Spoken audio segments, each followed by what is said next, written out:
গোছানো মানে একটা সুন্দর পরিবার বলতে যা বোঝায় যে বাবা মা ভাই বোন তাদের একটা ব্যাপার তো আছে একটা যেহেতু, বাট তার নিজের একটা কিছু ফ্যামিলি সেটেল।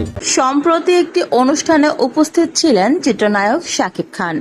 উপস্থাপিকা শাকিব খানকে প্রশ্ন করেন, আপনি তো বর্তমানে ক্যারিয়ারে সফলতা অর্জন করেছেন, প্রায় ২৬ বছর চলছে আপনার ক্যারিয়ার জীবনের। আপনি অনেকগুলো সিনেমা করেছেন, যার প্রায় সবগুলো সিনেমায় সুপারহিট ব্লকবাস্টার হয়েছে। এখন তো আপনাকে শুধু বাংলাদেশের নায়ক না, ইন্টারন্যাশনাল নায়কই বলা চলে।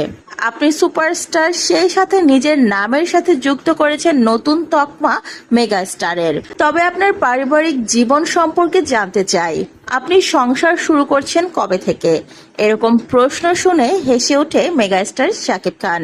তিনি বলেন, আমার পরিবারও বলছিল তারা চায় আমি সুন্দর করে সংসার শুরু করি। আসলে প্রত্যেকটা পরিবারের তো চাওয়া এটাই থাকে, ছেলে সুন্দর করে সংসার করুক, বউ বাচ্চা কাচ্চা নিয়ে তাদের একটা সুন্দর পরিবার হোক। আমার বোনের তো বিয়ে হয়ে বাচ্চা হয়ে সুন্দরভাবে তারা সেটেল হয়ে গেছে।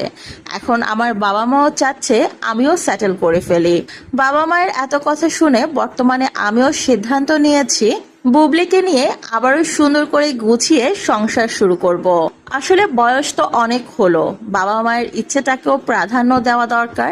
তাছাড়া আমার ছেলে শেহজাদও চাচ্ছে বাবা মার সাথে একসঙ্গে থাকার জন্য। স্কুলে আশেপাশে সব জায়গায় দেখে বাবা মা একসাথে থাকছে, তাই আমার বাচ্চাটারও খুব ইচ্ছে হচ্ছে। এবার বাবা মা সন্তান সবার ইচ্ছেকে গুরুত্ব দিয়েই আবারও সংসার শুরু করব।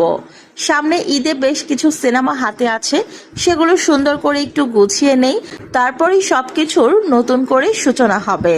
আর এবার কোনো লুকোচুরি নয়, সবাইকে জানিয়ে সুন্দরভাবে তারপরেই সবকিছু শুরু হবে।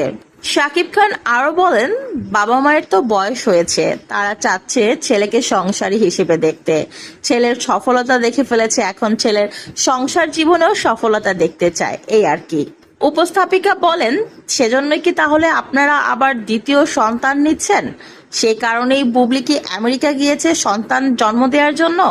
এরকম প্রশ্ন শুনে শাকিব খান হালকা হেসে বলেন, এই কথাটা এখনই বলছি না, তবে সামনে খুব শীঘ্রই যেটা হবে ভালোই হবে, আর সবাইকে জানিয়ে সুন্দরভাবেই ঘোষণা দেব।